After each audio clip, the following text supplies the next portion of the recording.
Welcome back. In the last episode, we covered the core ideas behind uses and gratifications, as well as the theorists who came up with them.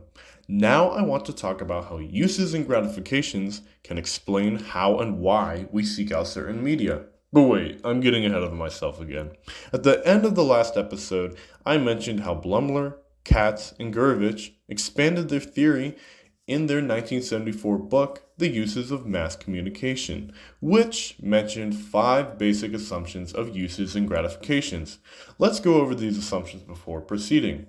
Assumption number 1. The audience is conceived as active, which means we are constantly and actively searching for meaning in media. Assumption number 2.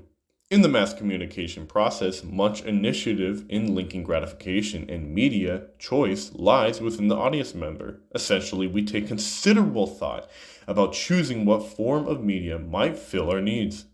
Number 3. The media competes with other sources of satisfaction. That means that there are other things beside the media that can satisfy our needs, and, well, it's competing against them. Number 4.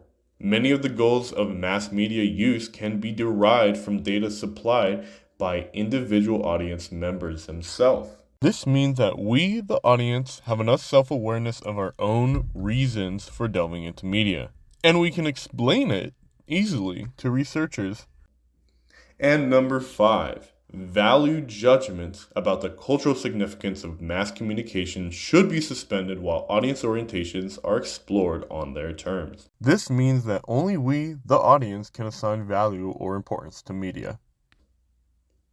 As I mentioned before, we, the audience, seek media to fill our needs. As the first assumption by Blumler, Katz, and Gurevich says, we put a lot of thought into what particular media will fill our particular needs. This can mean watching a certain funny sitcom to de-stress, laugh, and take our minds off of our daily routines. For example, some programs I like to watch to unwind and laugh include South Park or Regular Show. Sometimes I feel the need to have my adrenaline pumping, so I turn to films like, let's say, Godzilla vs. Kong or John Wick. And sometimes I might even want to feel sad and put on a movie like Up or Molly and Me.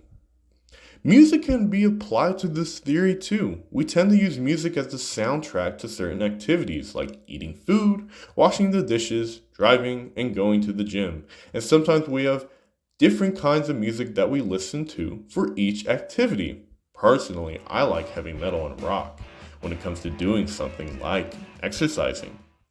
It should be mentioned that uses and gratification theory has some criticisms against it. Firstly, it's been criticized for saying that the media can truly satisfy our needs, instead of only putting up a mask of satisfaction, similar to how we get small dopamine rushes from purchasing things we think we need, just because we like it.